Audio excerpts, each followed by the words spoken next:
Okay, so I'm trying a different format here. I get a lot of bands approaching me throughout the years, and actually I had an influx right at the beginning of this year of new bands coming out of the woodwork saying that they want me to review their music, and it's always been a little bit of a double-edged sword for me because I always love hearing new music, especially from up-and-coming bands. The only thing is I have limited time.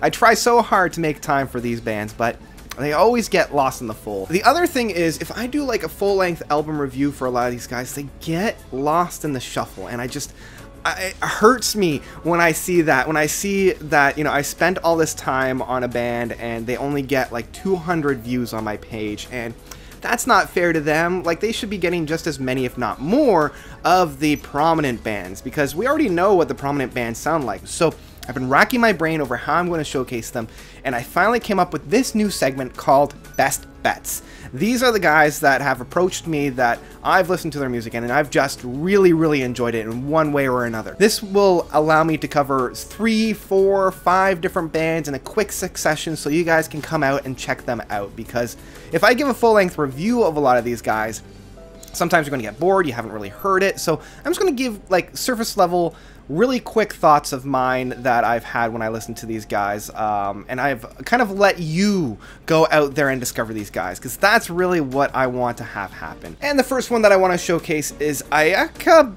I think that's how you pronounce it. Iako. I'm going to leave all these links and playlists and either a Spotify or a Bandcamp or however you can listen to their albums down below. So this will be the first one of Iako.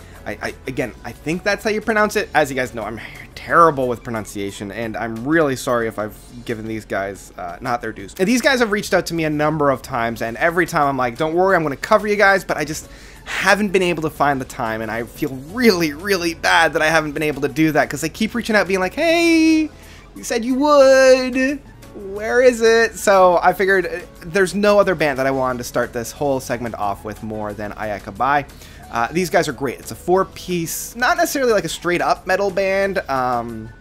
They have the synthesizer, the drum player, the bass player, and a saxophone player, and that alone was enough to catch my interest, because metal these days and music overall has just been fluctuated with guitar-led music, and anytime I see a band that doesn't rely on a guitar lead, I perk up.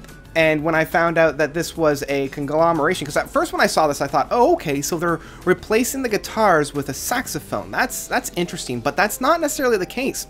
The saxophone is one of the 3 prominent instruments on this. Sometimes it's the synths that are leading the song, sometimes it's the bass that's leading the song, and because of this, it provides a really great dynamic of music overall. A lot of the times when I'm listening to these new bands, you can tell that they're still very green, you can still tell that they're not quite sure of where they want to go within their music, but at least with this guy, and especially within the pursuit in life, one being the L within that. I guess I should have said that at the beginning. You can tell that these guys have been doing this for a little bit of time and that they're very comfortable with one another. The longer stretches of music perk my proggy ears, and it should also for you. The last track, I believe, of the Cortex Labyrinth goes on for like almost 15 minutes, and I never really get bored of it.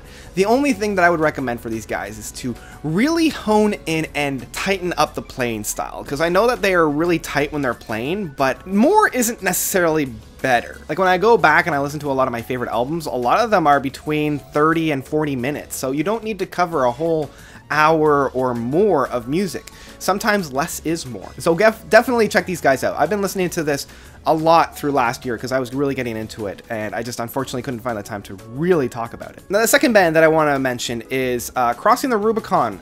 They reached out for their debut album of Matter.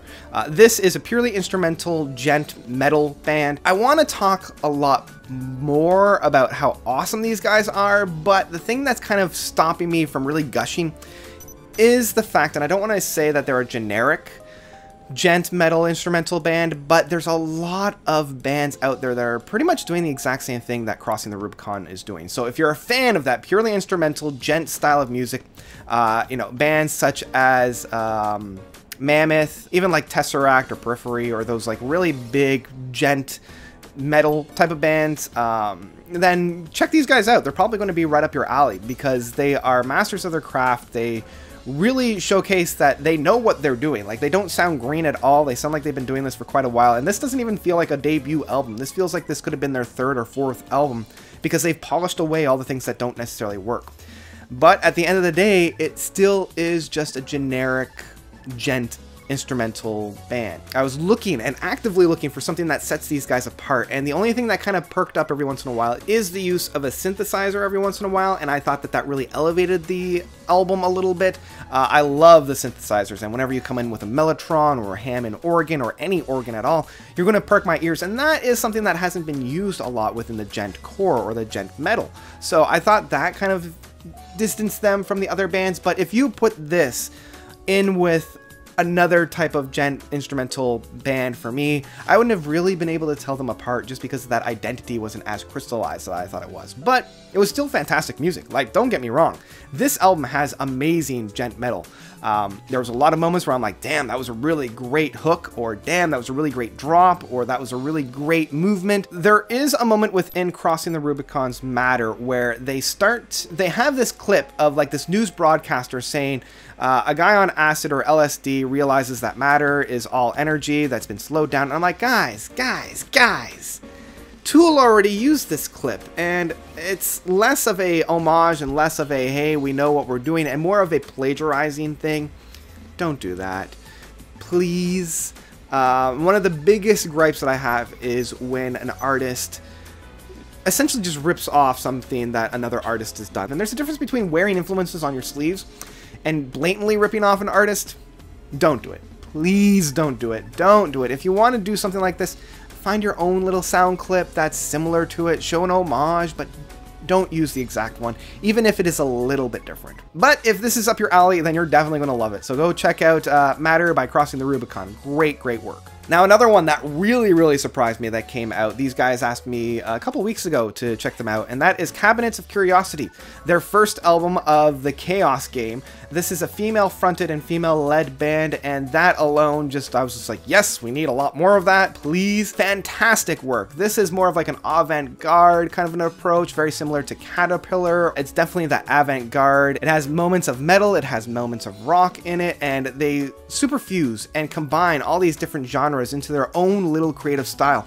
The one thing that I will, and I always want to kind of preface with how these bands can improve themselves within my own personal opinion. They use clips and sound effects to kind of unify the album within some kind of a concept. Now, again, I haven't gone really deep into the album to figure out what it is, but there's a number of times when it doesn't quite line up. Like, it sounds like a woman is coming home, entering a very noisy apartment. You've got like the sounds coming out. Really dug that. Really good. But there's a few points where it didn't quite follow through. Like, all of a sudden it sounds like it's in the medieval times, and there's horses and like a blacksmith, and I'm like, okay, not sure how this aligns with anything else. But the music style was great. I really dug it. These guys presented something very new and something very fresh, and that alone was something that kind of perked my ears. So if you're looking for something a little bit different, something a little bit fresh and new, then check out the Chaos Game by the Cabinets of Curiosity. Great work from an up-and-coming band that I'm excited to see more from. And the last one I'm going to showcase is the Missing Workers Motionless. This is their debut album. This is your, I don't want to say stereotypical progressive metal, because it isn't, but it is definitely a kind of a fresher take of the progressive metal. It doesn't have that big symphonic approach that a lot of the prog metal has. This isn't necessarily that really brutal raw metal. It reminds me probably the most of like a King's X, like a Pain of Salvation, something along those lines. Very much like a heavy prog. I like that some of these songs are a little bit longer. The only drawback that I have is that this band is particularly green. You can tell that this is definitely a debut album from a bunch of guys that are very passionate about what they play, but I think that they need probably either an experienced producer or an experienced mixer. The first couple of songs, the bass line was really drowned out, which I thought was a shame, because some of the bass lines movements on this, especially later on in the album, are very good. So just kind of like the balancing of mixes there, I think needed just a little bit of a tweaking. It does add to the overall experience of the album in that it's very raw, it's very fresh, it's very new, but for a polished record, it does leave you kind of wanting more, and it does feel like it is a bunch of guys that have produced this in the basement. Now, that's not necessarily a bad thing, but it does kind of show that they have a lot of growing to do. But from what I heard, I really, really liked this, and I think this band has a definite bright future if they continue to do what they're doing.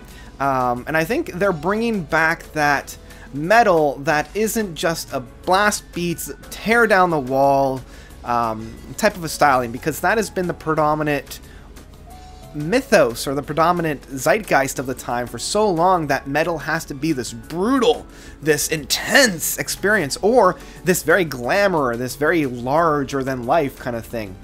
Metal can be whatever you want it to be. Like, look at Tenacious D, where it's very subdued. It's only the two guys, and they're playing some amazing metal music, and that could be what metal music is. So I like the fact that these guys are showcasing and really emphasizing this other facet to metal music that we haven't heard in quite a while.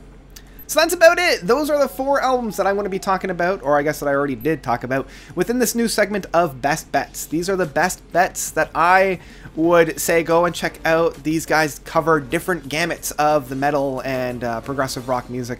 Left all of those contact information if you want to check these guys out, either their Spotify or their Bandcamp, however you can, to get a hold of some of this music, because they're great. I really, really enjoyed it. And I hope to be doing a lot of this more throughout the year, because I've got a lot of bands that have been reaching out to me, and I really want to showcase some of them. So if you got an up-and-coming band, or you've released a full-length, let me preface that, full-length album. I don't want to listen to EPs, I don't want to listen to singles, I want to listen to a full-length album. That's how I digest music. So if you got that, you want me to check it out, hit me up on Twitter. I've left that information down below. Email me. I've left that information down below. Or just leave a comment down below as well. Any way you can get me your album, either through Spotify, Bandcamp, anything along those lines, hit me up. I'd love to hear your music.